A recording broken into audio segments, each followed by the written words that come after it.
Getting to the top in a flying career is extremely tough, and just like other walks of life, pilots fear failure. So in this video, we're going to explore why we fear failure, why it holds us back, and how we can transform it into the source of the greatest lessons of our flying careers.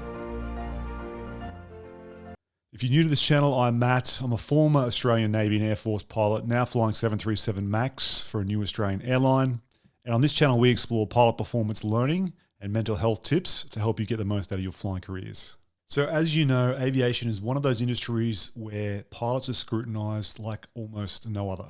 From the moment we start learning to fly, we're faced with tests, check flights, ground theory examinations, medicals, and these continue for our careers.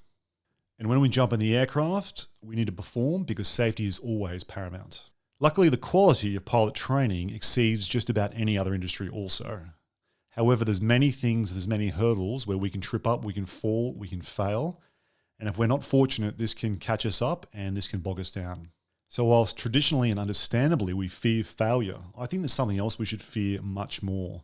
And by the end of this video, you're going to know what that is and how we can avoid that by seeing failure in a whole new light. Now, I've had my fair share of personal experiences with failure. When I was 20 years of age and just 2 years into my military career, I was asked to leave the Defence Force Academy after joining when I was 18 due to poor academic performance. I was failing. In my pilot career, I've known quite a lot of failure also. In fact, I've failed test flights or training flights on each and every aircraft type I've flown. But rather than seeing this as something daunting, something to hold me back, something that's a break on my career, I've learned to see this as an opportunity to unlock my greatest learnings. So why is it that we see failure in such a negative lens? Why is it that we're so fearful of taking on large challenges, of stumbling, and of getting that negative news, of hearing the words, Matt, I'm sorry you didn't make it. Matt, your grade just wasn't good enough today. Matt, I'm sorry that's a fail. Well, to me, and to many others, I think it goes back to our schooling and our upbringing. It goes back to the way we approach our examinations and our learning as we go through our lives in school and as we move on to the workplace. And this concept, this idea is summed up quite neatly in the book Mindsets by Carol Dweck. In this great book, Carol really delves into two concepts which are really pivotal in the ability of a person to learn, to perform, and to grow professionally. And that is whether they're predominantly shaped by a fixed mindset or a growth mindset. A fixed mindset is a viewpoint where we see our potential, our intelligence, and our capabilities as limited. We see any test or assessment as a threat, as something that will prove we have a limitation.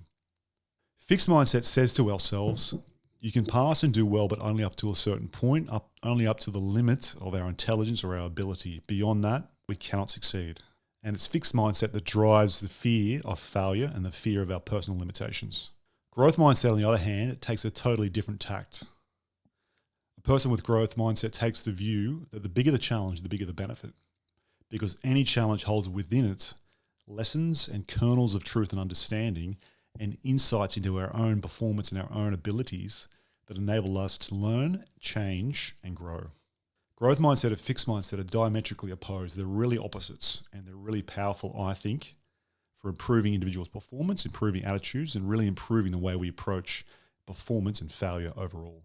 So often we go into a challenging task or test with an apprehension and a sense of anxiety, assuming we may fail and knowing if we do, it's going to be very difficult. There's going to be pain. There's going to be an element of personal defeat. And while it's true in the moment, failure can be a defeat, it's not the end of the story. More importantly is how we respond to the failure, and more importantly is how we see that. Ray Dalio, famous hedge fund manager at Bridgewater, one of the world's richest men, has a saying in his book Principles, and that's failure plus reflection equals progress.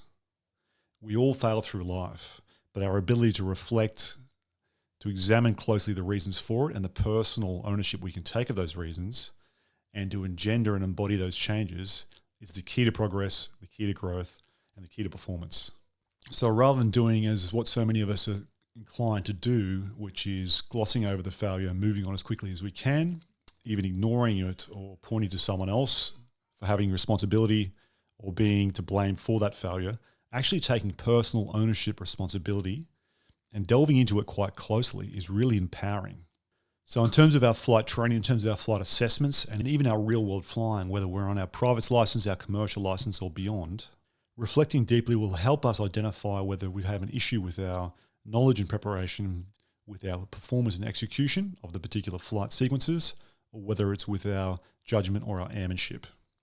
And when we do this, we'll come to unearth gaps in our knowledge, gaps in our preparation, and we'll be able to prioritize those factors and really commit to improving next time.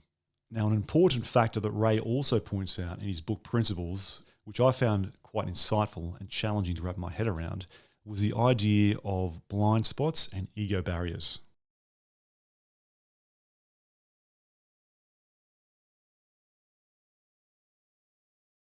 Now, if we look at some of the most famous and unfortunate accidents in military aviation history, we can see these factors at play, where ego and blind spots, just being oblivious or denying or ignoring factors that were very clearly unsafe, elements of performance and decisions that very senior aircrew were making. We can see how these 2 points, ego and blind spot, lead to rationalizing and making excuses for behaviors and decisions that just are not okay on any level. Now, whilst these are 2 serious incidents, the C-17 accident at Elmendorf and Bud Holland's accident in the B-52 Strata Fortress, often the same elements are at play in all of us. And by examining and reflecting on our failure and considering where our blind spots and where our ego gets in the way, we can really explore our performance more deeply and change our viewpoint. Key to this also is taking on board the advice of trusted others. This is one of the best ways to get it beyond our current limitations in terms of our ego barriers and our blind spots and see the world differently, accepting the possibility that maybe our viewpoints, maybe our perception on our flying or our performance isn't the whole picture. Maybe there's important approaches or perspectives that others bring to the table that we don't, that we need to consider more closely, more deeply. Now, in flying, failure can be very personal, can be very public, and failures involving safety incidents or occurrences can be very costly in terms of life. But there's another realm where failure is just as public, if not more so, where performances are scrutinized to the nth degree, and that, of course, is professional sport. And one of the most telling and revealing quotes on failure comes from the greatest basketballer of all time and one of the world's greatest athletes, and that, of course, is Michael Jordan.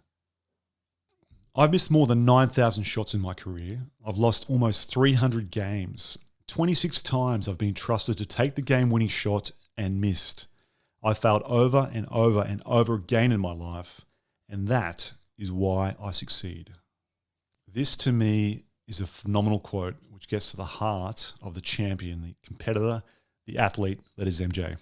No other quote that I came across in researching this video and looking at failure focused on the negative, focused on the hurdles that must be overcome like MJ's did.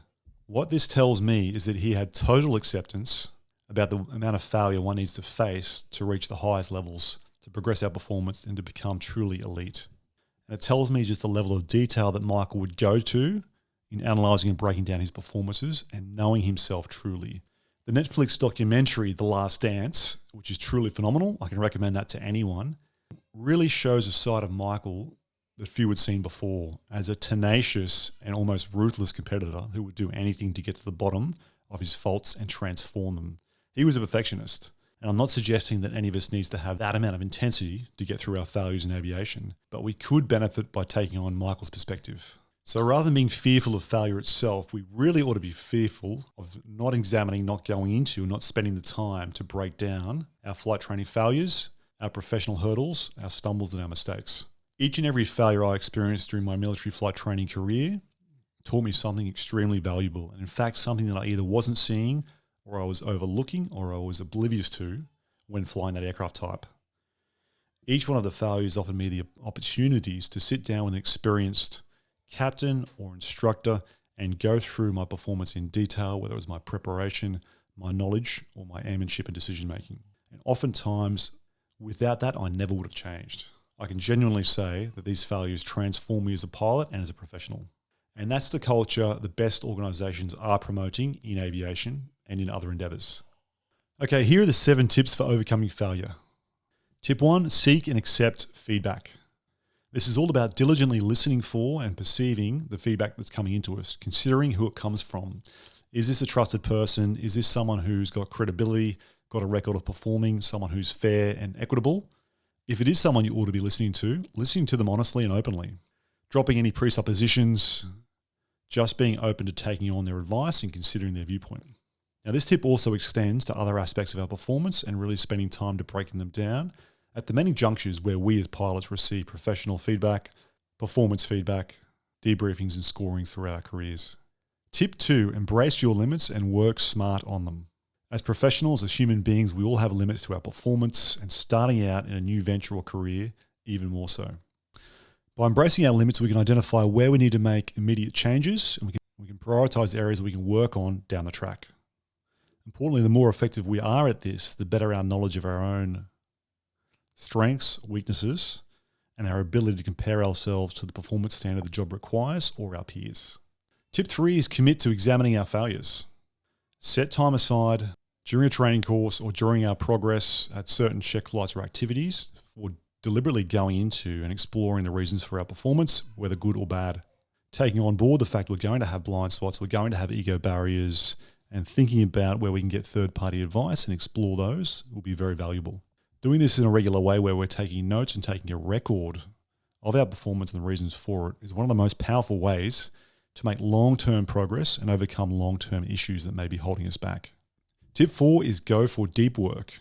Deep Work was a book by Cal Newport, professor of computer science, which really explores the value of locking away large blocks of time. So putting aside at least 3 hours each occasion you choose to go in there and examine your own failures and examine your performance, I think is the way to go.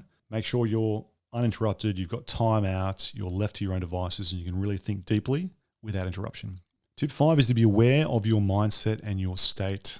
It's very easy for a failure or a setback to set a negative tone and that to be something that permeates our body and our mind and our feeling. And this can color our viewpoint towards the world.